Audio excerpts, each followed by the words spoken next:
Our story today is called The Whirligig of Life. It was written by O. Henry. Here is Barbara Klein with the story.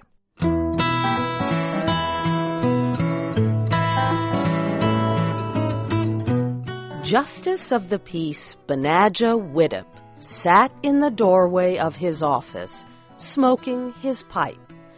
The Cumberland Mountains of Tennessee rose blue-gray in the afternoon sky. A bird, a speckled hen, walked down the main street, making foolish sounds. Up the road came the sound of creaking wheels, and then a slow cloud of dust. Then a cart pulled by a bull with Ransie Bilbro and his wife inside. The cart stopped at the justice's door, and the two climbed out. The justice of the peace put his feet back in his shoes and moved to let them enter. "We all," said the woman in a voice like the wind blowing through the pine trees, "wants a divorce." She looked at her husband, Ransie, to see if he agreed. "A divorce," repeated Ransie, with a mournful shake of his head. "We all can't get along together nohow. It's lonesome enough to live in the mountains when a man and woman care for each other, but when she's a-spittin' like a wildcat, a man's got no call to live with her." The justice of the peace opened his book of laws and wiped his eyeglasses. "The law," he said, "is silent on the subject of divorce as far as this court is concerned, but if a justice of the peace can marry two people, it's clear that he can separate them. This here office will give a decree of divorce and stand on it, unless the Supreme Court says otherwise." Ransie Bilbro took a small bag from a pocket in his pants.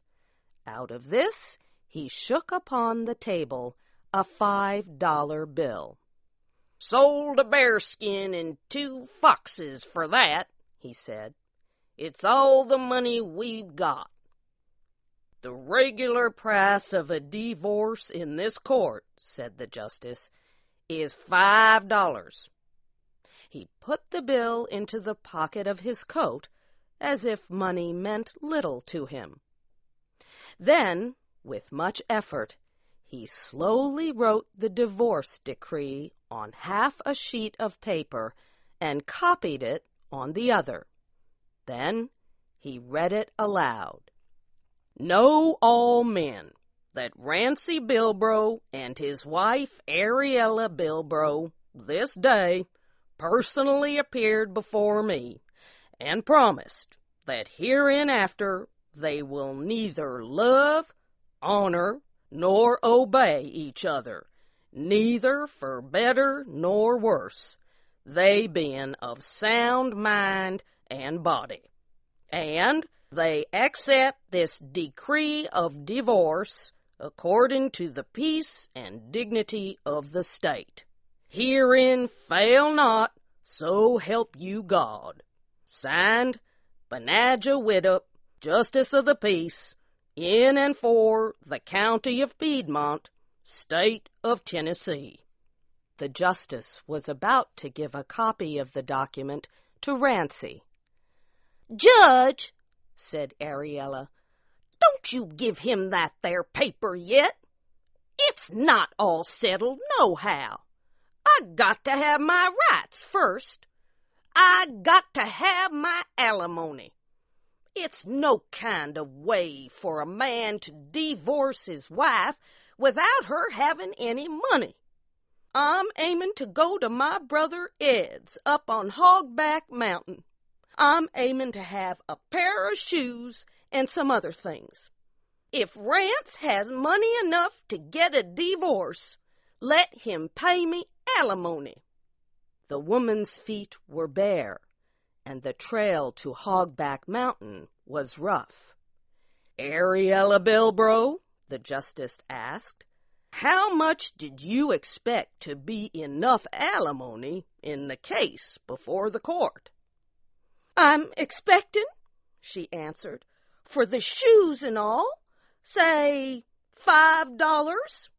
That ain't much, but I reckon that'll get me to Brother Ed's." "The amount," said the justice, "is not unreasonable.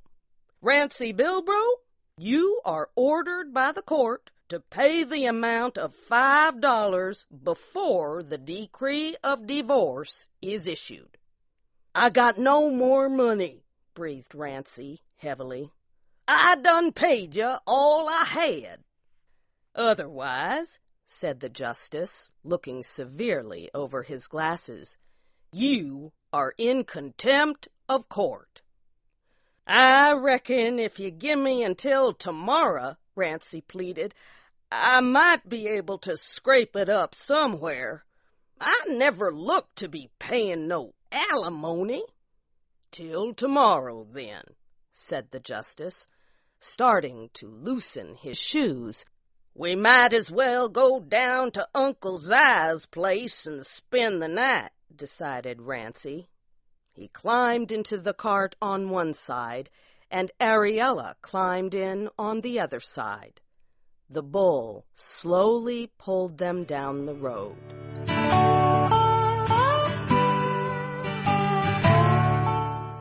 After they left, Justice of the Peace Benaja Widdup smoked his pipe and read his weekly newspaper until the moon rose. Then it was time to walk home and eat. He lived in the double-log cabin on the side of the mountain.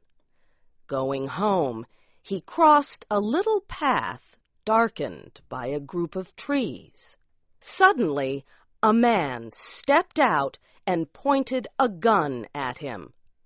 The man's hat was pulled down low, and something covered most of his face.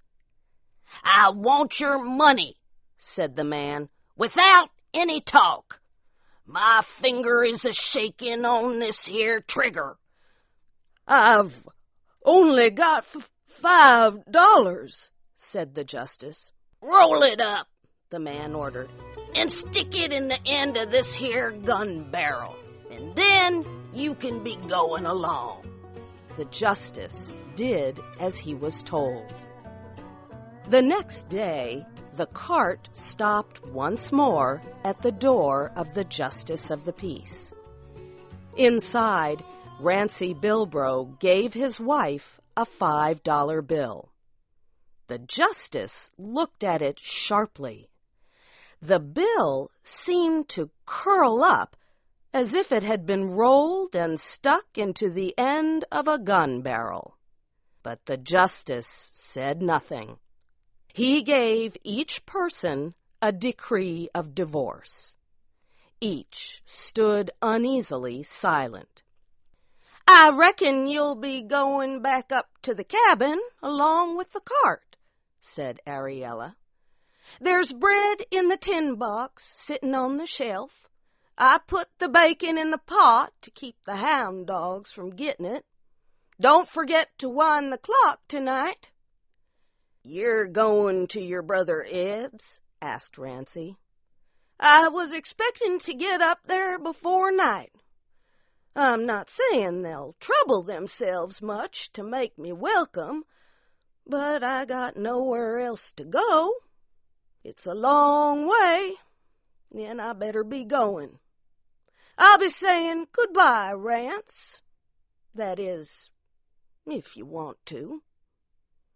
"I don't know anybody could be such a hound dog not to want to say goodbye," said Ransie, "unless you're in such a hurry to get away that you don't want me to say it."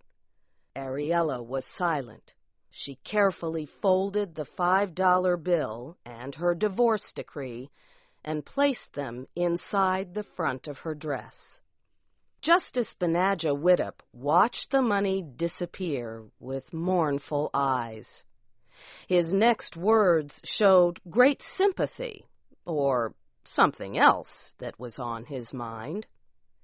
"Be kind of lonesome in the old cabin tonight, Rance," he said.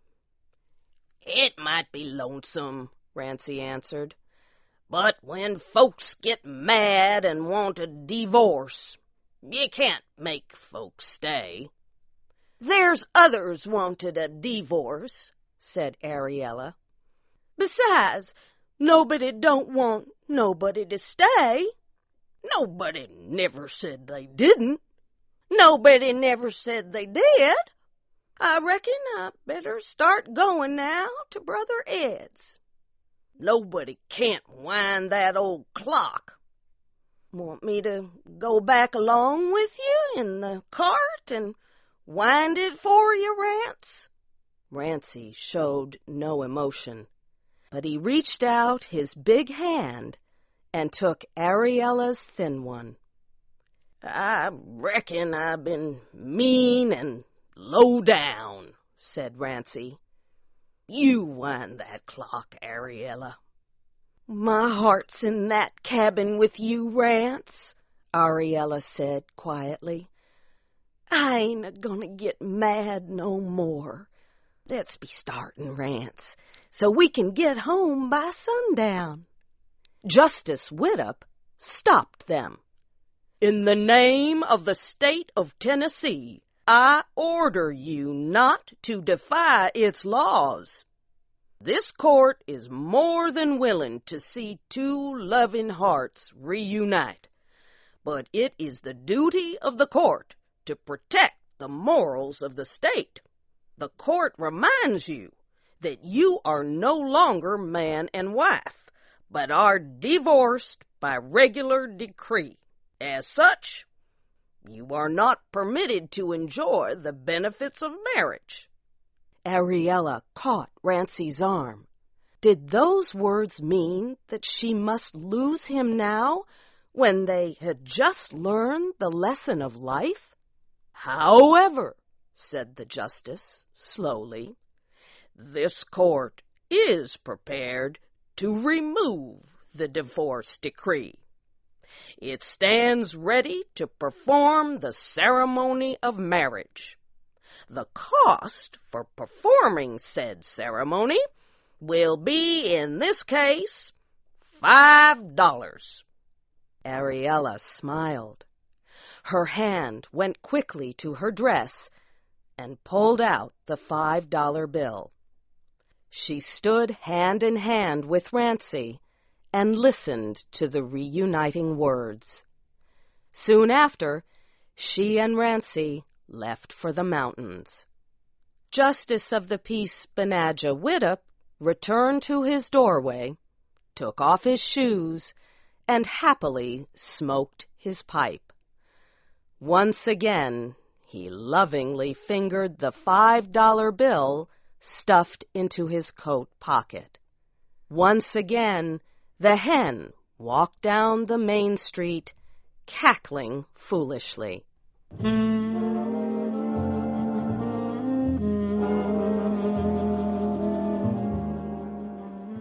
The Whirligig of Life was written by O. Henry. It was adapted by Shelley Gullist and produced by LaJuan Davis. Your storyteller was Barbara Klein.